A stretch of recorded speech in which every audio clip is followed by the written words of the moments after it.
Kuzaliwa ni raha na kuzaa ni furaha. Kuzaliwa pia ni bahati.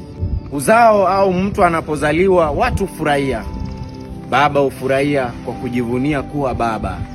Mama hufurahia na kutoa machozi ya furaha kuwa anaenda kuitwa mama, na pia aliyezaliwa huwa na furaha. Mtoto anapozaliwa utamsikia akilia.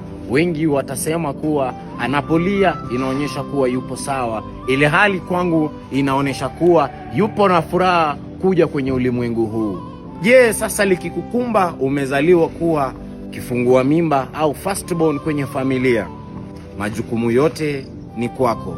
Ukifeli umefeli familia mzima, na ukifaulu umefaulu pia. Ndugu zako wadogo pia watakuwa sawa kwamba firstborn wao au kifungua mimba amefaulu kwenye maisha. Kuzaliwa kama kifungua mimba firstborn kwenye familia ina changamoto mingi sana kwenye maisha.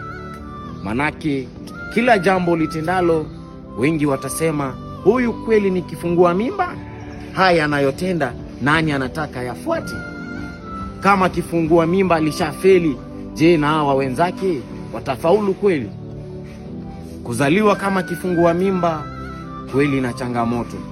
Inahitaji ujitume, inahitaji utoe bidii yako yote kwenye ulimwengu na kuonyesha wazazi kuwa mimi ndiye kifungua mimba na mimi ndiye kiongozi ambaye ni wa kesho.